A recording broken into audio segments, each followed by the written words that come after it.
थोड़े दिनों पहले मैंने अपने चैनल में एक वीडियो बनाया था प्राइम मिनिस्टर वय वंदना योजना से रिलेटेड। उस वीडियो को आप में से बहुत सारे लोगों ने देखा, लेकिन बहुत सारे लोगों ने देखने के बाद कमेंट सेक्शन में मुझसे एक कॉमन सवाल पूछा, क्या ये वय वंदना योजना जो है प्राइम मिनिस्टर वय वंदना योजना ये बंद हो गई है।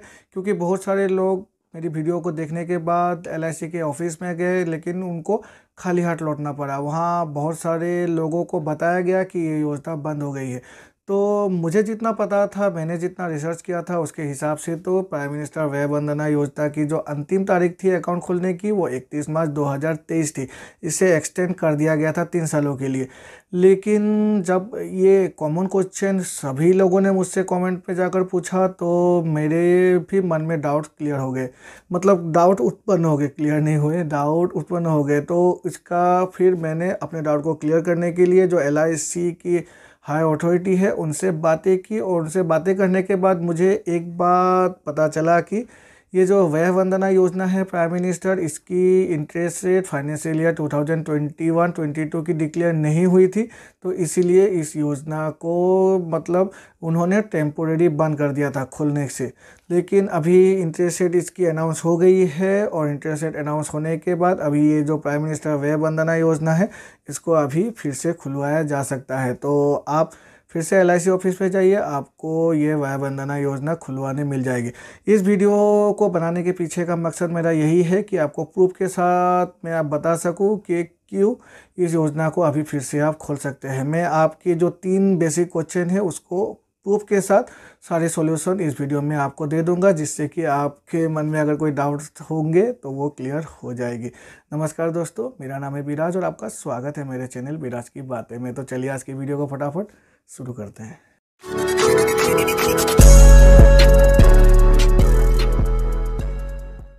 सबसे पहला डाउट है, क्या ये प्राइम मिनिस्टर वय वंदना योजना बंद हो गई है? तो इसका आंसर है नहीं।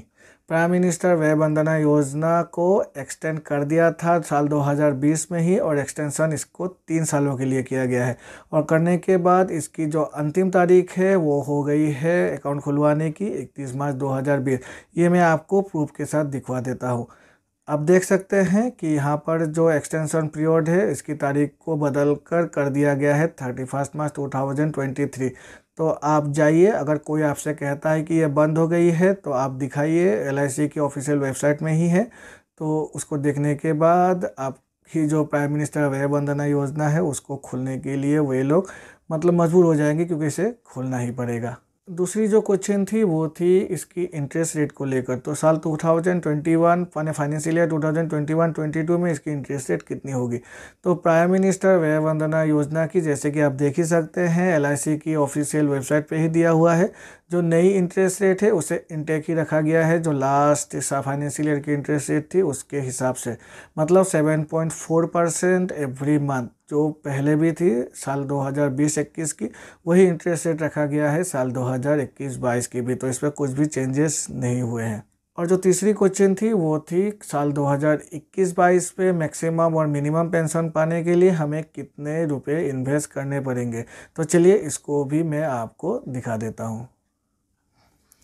Maximum pension details, pension frequency अगर मंथली है तो मैक्सिमम पेंशन हम 9,250 रुपये ही पा सकते हैं। तो हमें मैक्सिमम इन्वेस्टमेंट करनी पड़ेगी 15 लाख, जो कि हमारी मैक्सिमम इन्वेस्टमेंट अमाउंट होती है प्राइम मिनिस्टर वय वंदना योजना में। क्वार्टरली 27,750 रुपीज़ पाने के लिए हमें 14,89,933 रुपीज़ इन्वेस्ट करने पड़ेंगे। हाफ ईयरली हमें 55,500 रुपीज़ पाने के लिए 14,76,064 रुपीज़ इन्वेस्ट करनी पड़ेगी। और अगर ईयरली 1,11,000 रुपये पाने के लिए हमें मैक्सिमम परचेस करनी पड़ेगी, वो होगी 14,49,086 रुपीज़। ये है मैक्सिमम जो भी पेंशन है उसको पाने की अमाउंट। अब चलिए मिनिमम की बातें कर लेते हैं। मंथली मिनिमम 1,000 रुपये होती है, तो 1,62,162 रुपीज़ हो जाती है इन्वेस्टमेंट। क्वार्टरली 3,000 पाने के लिए 1,61,074 रुपीज़ हो जाती है। हाफ ईयरली 6 लाख रुपीज़ पाने के लिए 1,59,574 हो जाती है। और ईयरली 12 लाख पाने के लिए 1,56,658 रुपीज़ हो जाती है। कुछ सवाल ऐसे भी थे जो काफ़ी अटपटे मुझे लगे, क्योंकि वीडियो में मैंने बता ही दिया था क्या है, लेकिन फिर भी मैं आपके कन्फ्यूजन को क्लियर कर देता हूँ। बेसिक 2-3 बातें आपको कहकर प्राइम मिनिस्टर व्यय वंदना योजना के बारे में। प्राइम मिनिस्टर व्यय वंदना योजना को एक LIC एक्सक्लूसिव स्कीम है, जिसको हम लाइफ इंश्योरेंस कॉर्पोरेशन में जाकर खोल सकते हैं, ऑनलाइन खोल सकते हैं, एजेंट के थ्रू खोल सकते हैं, या फिर LIC ऑफिस पर डायरेक्ट जाकर भी खोल सकते हैं। इसकी जो टेन्योर है तो होती है 10 सालों की, और जो इंटरेस्ट है वो इंटरेस्ट रेट सेम होती है फॉर एवरी टेन्योर। मतलब अगर हमने 7.4% से अभी वंदना योजना में इन्वेस्ट कर दिया है, तो अगली साल अगर इंटरेस्ट रेट घट भी जाएगी तो हमारी इस पर कुछ भी इफेक्ट नहीं करेगी, तो ये चलती ही रहेगी। और प्राइम मिनिस्टर व्यय वंदना योजना में हमें टैक्स बेनिफिट भी नहीं मिलती है। एक और जो काफ़ी लोगों ने मुझसे पूछा बेसिक सवाल था कि प्राइम मिनिस्टर व्यय वंदना योजना में, जो लास्ट वीडियो में मैंने आपको बताया था, हम 18,500 रुपये कैसे में पेंशन पा सकते हैं, जबकि मैक्सिमम पेंशन अमाउंट होती है 9,250 रुपये मंथली, और कैसे हम 2,22,000 रुपये पा सकते हैं, जबकि मैक्सिमम पेंशन अमाउंट होती है 1,11,000 रुपये ईयरली।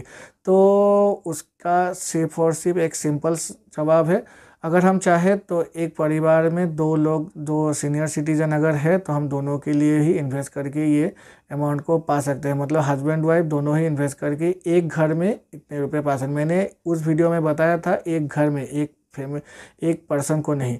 तो अगर हस्बैंड वाइफ दोनों ही चाहे तो प्राइम मिनिस्टर व्यय वंदना योजना में कंट्रीब्यूट कर सकते हैं मैक्सिमम अमाउंट, और मैक्सिमम पेंशन दोनों को मिलाकर ये लोग पा सकते हैं। मतलब 18,500 और 2,22,000 रुपये वो पा सकते हैं।